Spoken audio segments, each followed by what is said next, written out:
What's up, YouTube? I am the Vanilla Nerd, and today I want to do a spoiler-filled review of the Thunderbolts. Now, this movie's been out for a few months, and it's been on Disney Plus for the last month, so I think I'm going to talk about the spoilers of this movie. I'm probably a little late even, but I don't care.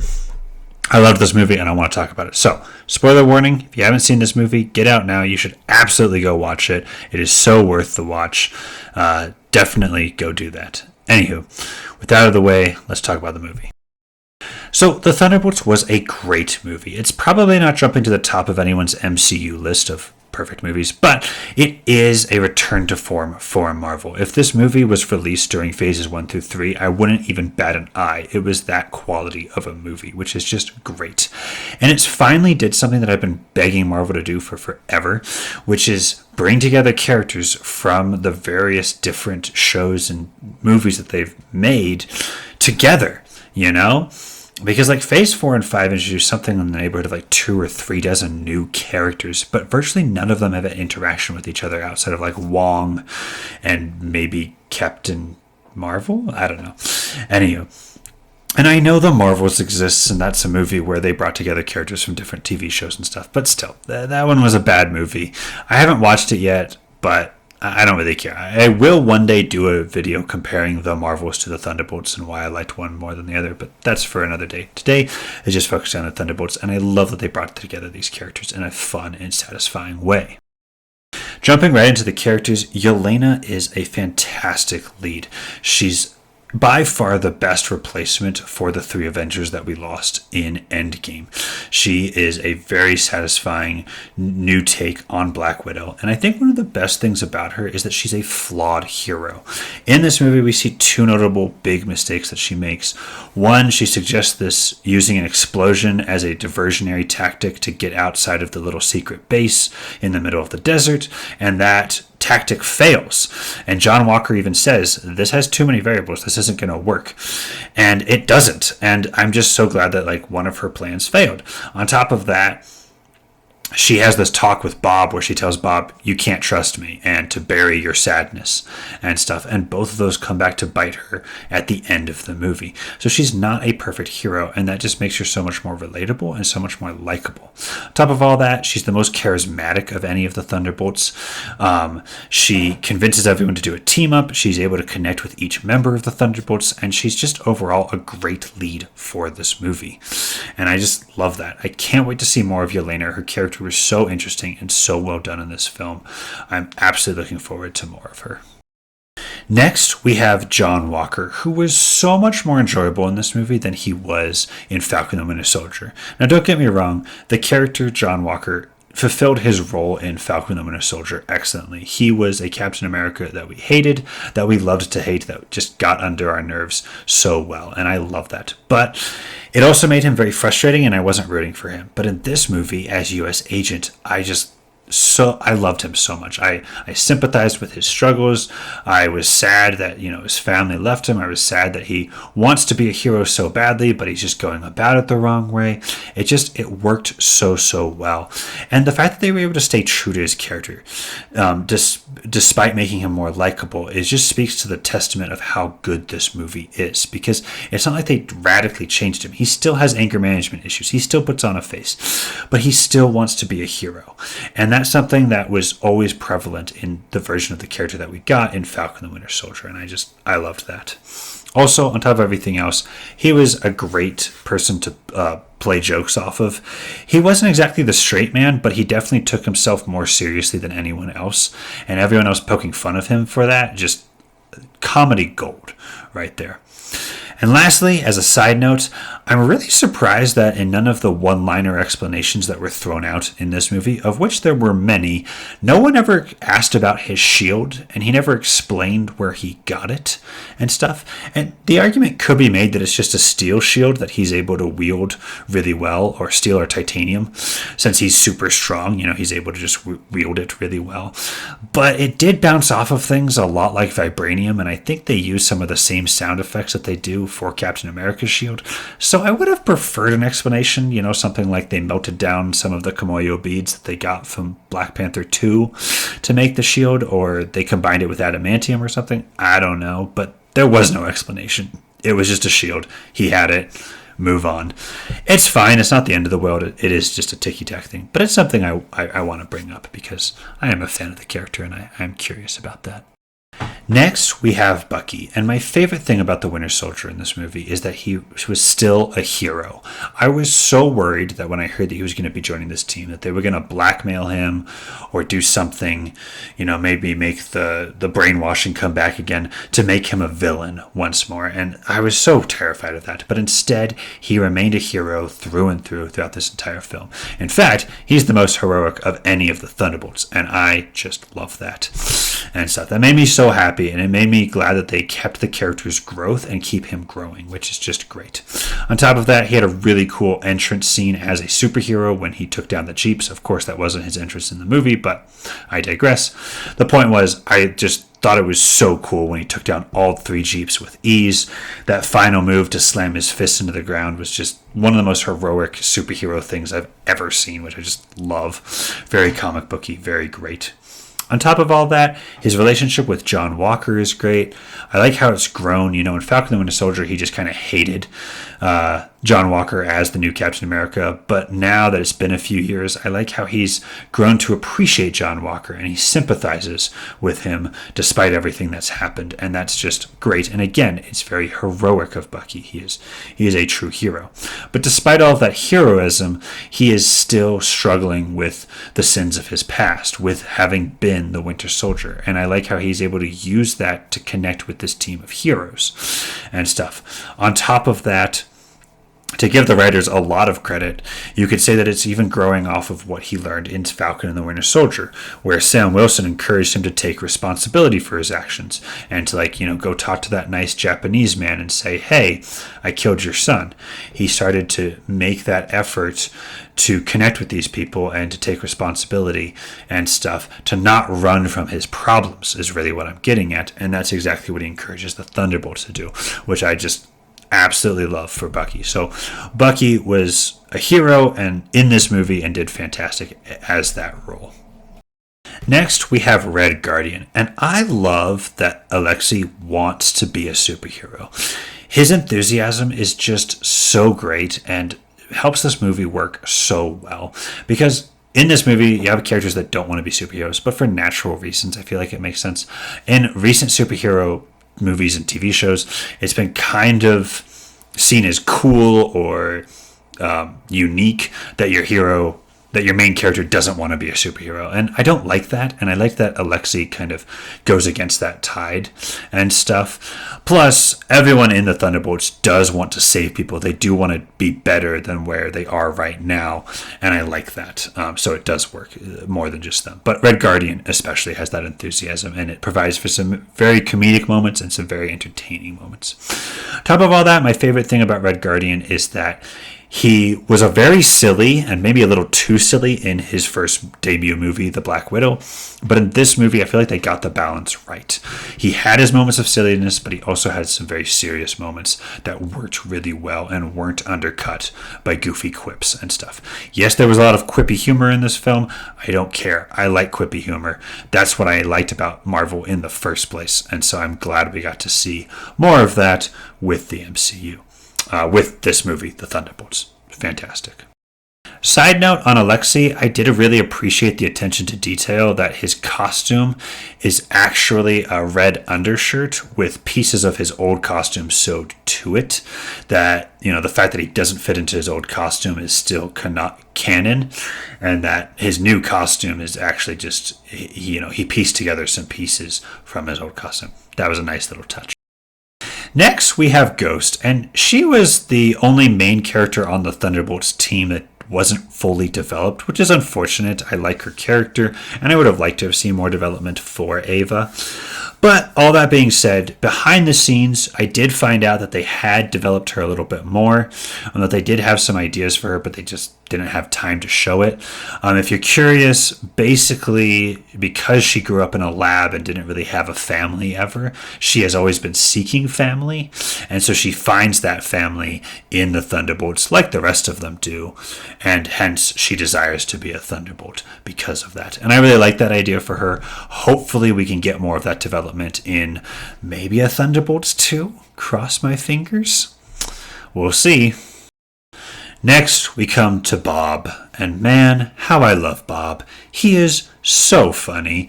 His humbleness and timid nature is just comedy gold when juxtaposed to the Thunderbolts. He's just so timid, and they're all so proud and so arrogant and so loud, and it plays off beautifully. Plus, the actor is really able to sell that timid nature, but also that depression that comes with that causes it, which is just so well done. And everyone sympathizes with Bob. Everyone likes Bob who watches this movie. It works so well. I'm so glad Bob was brought into this movie, especially since Sentry has never been my favorite character in the comics. I just don't like how he's shown. I don't like how he's like a really powerful superhero that isn't able to use that power. I don't like it. But in this movie, it worked so well.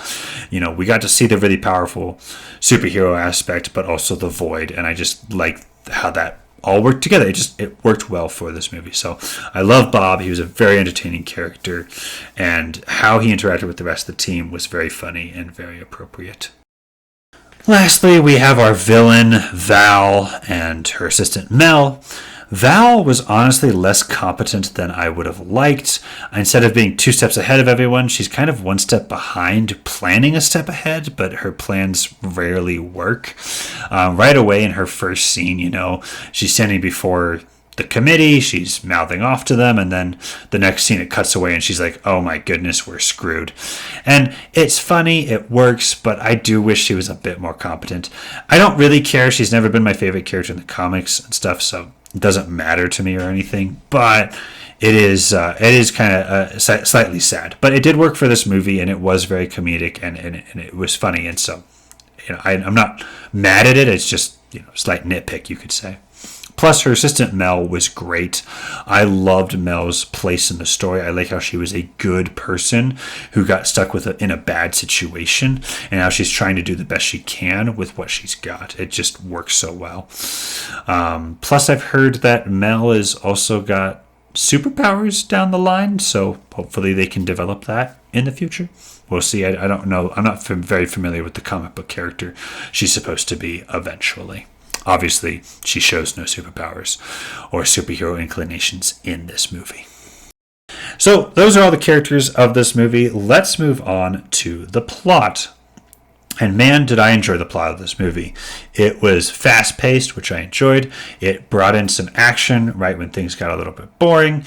And it was very, very satisfying. So, maybe it wasn't the most complicated plot or the most interesting plot, but it worked well for the film. Again, it got the job done. It was a return to form for Marvel. So it starts out with a day in the life of Yelena, which I think is fantastic. I like seeing how she's struggling with depression even before she meets the Void. We see that emptiness in her. Plus, we get that credibility that she builds up as she takes down all these guards and is able to just kind of be a one-man army. It's fantastic, and I love it. So appropriate for the successor to Black Widow. Skipping ahead, the battle in the remote desert center was very satisfying. I loved the 4-way battle. I loved how, Yelena throws a knife that gets caught by one of them, and then it, eventually comes back to Yelena, and it's just very fascinating and fun. They had a lot of fun with that battle, and I like how they did that. It was very, very good, and I like how it ends with Taskmaster dying. I think this was very satisfying for a lot of us comic book fans who were very disappointed with the way Taskmaster was shown in Black Widow. And the one saving grace I have from all of this is that A, they killed her off, so we're no longer continuing with this version of Taskmaster. And B, because this version of Taskmaster is based on technology, there is an opportunity for the real or comic book or the traditional comic book alter ego to take over the role of Taskmaster. in the future. So I think that's kind of cool. They left that door open and stuff. But speaking of Taskmaster's death, I really appreciate how little fanfare there was for that character. I was really worried that they were going to have her die in some big self-sacrifice kind of way, but instead having her just kind of die and it doesn't matter is very satisfying and really drives home the point of this movie. You know, these guys are all anti-heroes. Even though she was kind of a friend with Yelena doesn't really care, and she's willing to forgive Ava for killing her because it's just like, whatevs, you know? She killed people. She got killed. It happens, you know, and it just drives home the idea that these guys are anti-heroes. These guys live kind of depressing lives where death just doesn't faze them, and it's sad and it's heartbroken. But again, it works for the movie, so I really liked how that worked. Next, we have the limo ride, which was just so much hilarious dialogue in that scene. I love how embarrassed Yelena is by her father. It is so funny to see played out by these two adult actors. Just hilarious and very well done. But then, of course, the limo ride fades into the heroic Jeep scene where Bucky saves them, which, again, I've already talked about at length, is fantastic. So, skipping ahead, the Thunderbolts go to confront Bob. They lose. I did appreciate that Yelena remained a voice of reason and tried to talk with him throughout the fight, but of course it doesn't work and stuff.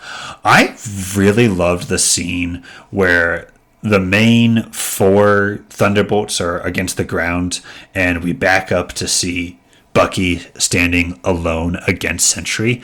It was so well shot. I thought Bucky was going to die in that instant for a hot second. Like, I was terrified, but I'm grateful he didn't die. We had to keep seeing the Winter Soldier. But also just him continuing to fight, even though he knows it's useless, was just so Captain America of him. I felt like he was absolutely honoring his friend Steve in that moment where it's like, look, I know I can't beat you. I know my punches do nothing, but I'm not going to stop punching you if I can, because that's what Captain America would do. I love it so much. I thought, if anywhere, it would have been very appropriate for him to say, I can do this all day, and then start punching him, but it's okay that they didn't. I think there was quality added by just saying nothing, and you just got that from the way the scene was shot and the emotion on the characters' faces. So, love that scene. Love how that worked.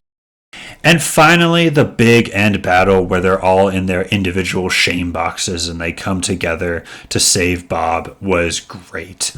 I absolutely love the messaging of this movie because at the end, when Bob finally tackles the Void and then starts punching the Void, I was cheering in the theaters, like, not out loud, obviously, but I was just cheering. I was so excited. I was like, yes, Bob, do it. And then you realize that this is wrong, and the Void starts creeping up on Bob, and it's like, you know, burying your depression, beating it up metaphorically, and in this case physically, is not the way to do it. To stop depression, you need to connect with others. You need to connect with your friends and family.